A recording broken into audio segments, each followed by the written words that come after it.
ये क्या कहना चाहेंगे सर? ये समय की मांग थी।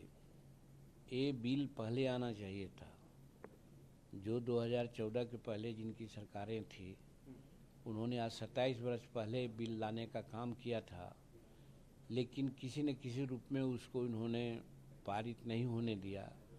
कोई बिल की प्रति फाड़ दिया, कोई कुछ कहा, कोई कुछ कहा। लेकिन नरेंद्र मोदी जी का जो स्पष्टता है, दृढ़ता है और नारियों के प्रति सम्मान है, उसको देखते हुए उन्होंने ये बिल लाया है। बिल पास होगा। नारी शक्ति बंधन के रूप में इसको माना जा रहा है और ये समय की मांग है। और नरेंद्र मोदी जी अच्छे काम के लिए आए हैं। उन अच्छे काम में ये भी है, नया भवन में जाने के बाद पहला काम नारी शक्ति की पूजा होती है। बहुत पहले पुराने ज़माने में भी। आज इन्होंने नारी शक्ति को ही स्मरण करके नया भवन में पदार्पण किया और ऐसा निर्णय लिया है। इसके लिए वो बधाई के पात्र हैं। सर, विपक्ष लगातार आवाज़ उठा रहा है कि ओबीसी दलित का कोटा होना चाहिए इसके अंदर, जो नहीं रखा गया है। क्या कहना चाहेंगे इसके अंदर? नहीं, वो तो गलत कहना है। दलित का कोटा तो है। दलित का जितना प्रतिशत है उसमें 33% कोटा विद इन कोटा तो स्पष्ट है, शेड्यूल कास्ट शेड्यूल ट्राइब्स का। रही बात ओबीसी ईबीसी का, तो ओबीसी ईबीसी का भारत के संसद में, संविधान में कहीं ऐसा प्रोविज़न है? अगर प्रोविज़न है तो आता, तब प्रोविज़न नहीं है। इसके लिए आगे भविष्य में वो लोग सामंजस्य पैदा करें। ये 128वां संशोधन है। 129वां संशोधन में इस प्रकार का एक मत हो करके लावें। हम समझते हैं कि नरेंद्र भाई मोदी जी उसके लिए भी वो तैयार हो जाएंगे, बशर्ते कि सबका दिमाग ठीक हो तो।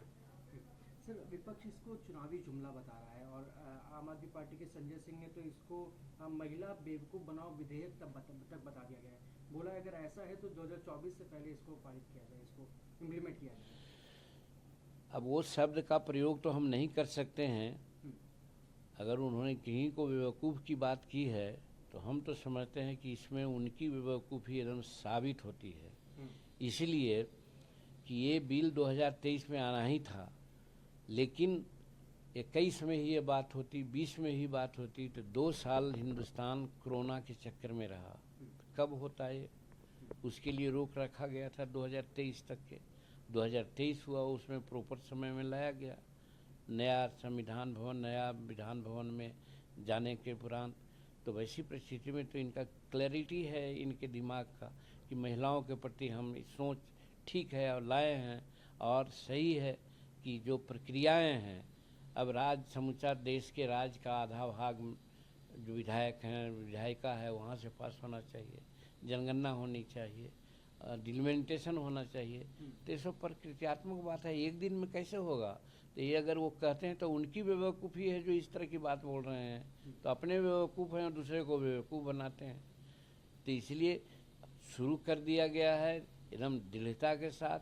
सबका सहयोग भी मिल रहा है और आप देखिएगा जनगणना होने के बाद, डिलिमिटेशन होने के बाद निश्चित रूप में जो समय लगेगा और सारे विधानसभाओं का 50% विधानसभाओं में पारित होने के बाद निश्चित रूप में पास होगा। मान लीजिए कि सभी विधानसभाओं में पारित नहीं होता है तो इसमें नरेंद्र मोदी जी का क्या दोष है?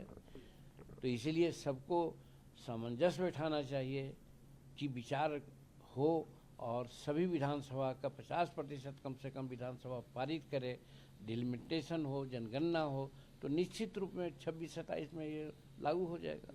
आखिरी सवाल सर, बिहार से है, जेडीयू ने समर्थन किया, राबड़ी देवी इसको जुमला बता रही है।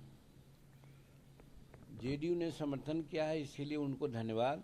और राबड़ी जी को ये मैं कहना चाहता हूँ कि दोनों पति पत्नी थे, 15 साल उन्होंने क्या किया था महिला आरक्षण के बारे में?